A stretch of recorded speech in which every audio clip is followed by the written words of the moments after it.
Welcome to Informed Sources on News Channel 3, where we talk about the week's big stories with local experts. I'm your host, Greg Hurst. Thanks for joining us. In a moment, I'll introduce our panel, but first, tonight's hot topic. The field is now set for the August general election following Tuesday's primary. Democrats and Republicans turned out at the polls to pick their candidates. We'll take a closer look at the big ticket races that will be generating a lot of buzz over the next few months. We'll also discuss what many are calling an unprecedented leak at the U.S. Supreme Court. Politico published a draft opinion showing the justices may be on the verge of overturning Roe v. Wade, the landmark 1973 decision that legalized abortion nationwide. We'll talk about the implications of the leak and how such a decision would impact the political landscape. And will he or won't he? Comments by Arkansas Governor Asa Hutchinson are fueling speculation that he might run for president in 2024. We'll discuss his chances in a Republican field that so far has been dominated by former President Donald Trump. But before we begin tonight's discussion, let's introduce our panel. First of all, we are joined by Gabby Salinas, the head of the Shelby County Democratic Party, and also Chris Tudor, the former leader of the Shelby County GOP. Thank you both for joining us. We're looking forward to your analysis and your perspectives. Thank you for having me. Oh, you bet. All right, let's begin tonight with this week's primary election in Shelby County. Voter turnout on Tuesday wasn't high, but nearly 40,000 people did cast a ballot before early voting, which is on par with the primary elections 4 years ago. Turnout was higher for Democrats because there were 16 contested races in their primary. Republicans only had one contested race. Now that the ballots have been counted, the winners will begin their campaigns for that general election August 4th. All right, Gabby, let's begin with you. Just give me your assessment of the primary and how you thought things went.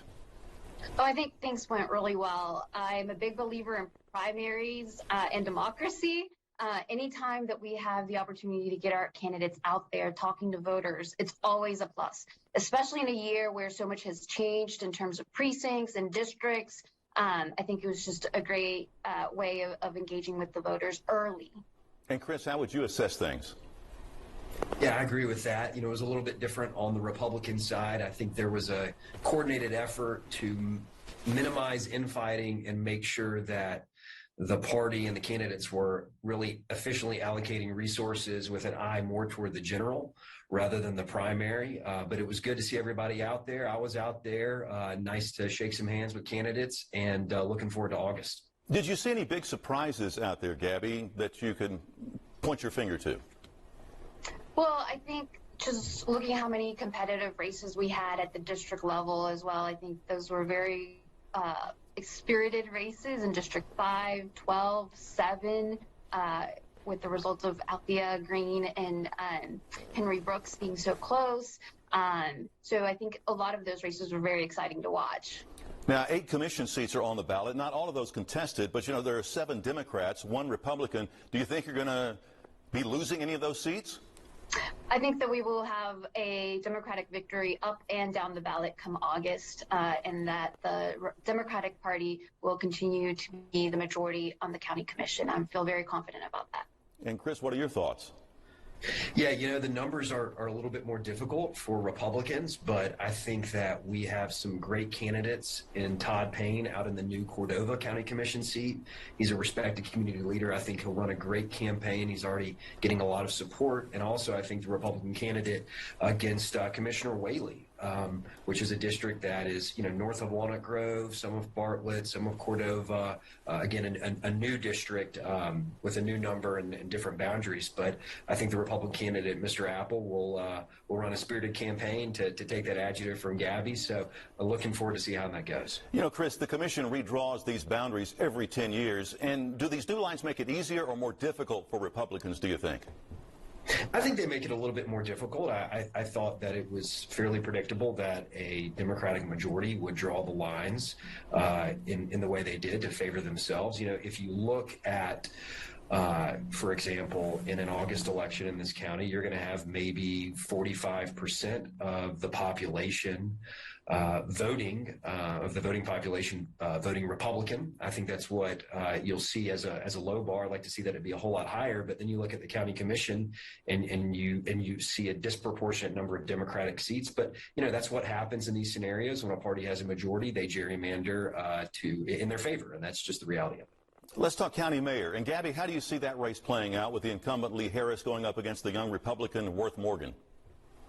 Well, I think that we will be victorious in that race. We have a great candidate in Lee Harris. He's the incumbent. He has done a great job in leading the county. He's one of the first mayors to not raise taxes. So I think that he will run a strong campaign, and that will trickle down to our lower ballot races as well. And Chris, Worth does have some name recognition being there on the city council. Do you think this is going to help him in this race? Yeah, I think this is going to be a tight race. I think a lot of voters in this county are looking for change, and I like Mayor Harris personally. This is not a personal attack, but you look at what happened with COVID, you look at the tensions with the state, the tensions with the University of Memphis, some of the comments he's made about crime, the seeming lack of enthusiasm about advancing economic development. I think Worth is a great candidate. He's an engaging candidate. He's going to receive a lot of support, diversity of support. I think it's going to be a very competitive race. And I think that's demonstrated by the fact that for the first time since the county mayor's office has existed, the incumbent attracted a very serious primary challenger in Ken Moody.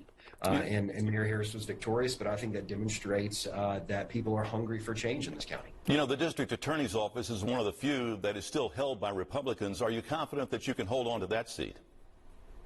Yes, I think General Wyrick is a wonderful candidate. She's a wonderful person, and I think that she's an incredible advocate for victims. She's an incredible advocate for enforcing our criminal laws. I think she's fair, and this is anecdotal, but I hear longtime Democrats tell me all the time that they're going to cross over and they're going to support Amy Wyrick just like they did last time when she won in a blowout. I think Professor Mulroy is going to run a solid competitive campaign, but I fully expect that General Wyrick will win.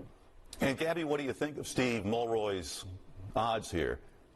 I don't know which Democrats Chris is talking to, because that's not what I'm hearing. I'm hearing a lot of Republicans also say that they will be crossing over and supporting Steve Mulroy.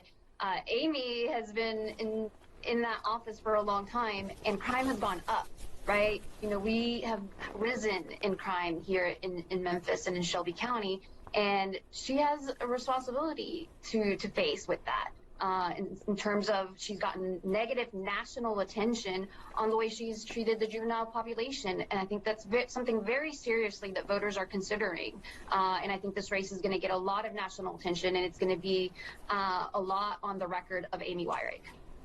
All right, there's more to talk about tonight. In fact, when we come back, we will talk about the unprecedented leak at the U.S. Supreme Court that causes a political earthquake all across the country, with Roe versus Wade hanging in the balance. That's coming up next on Informed.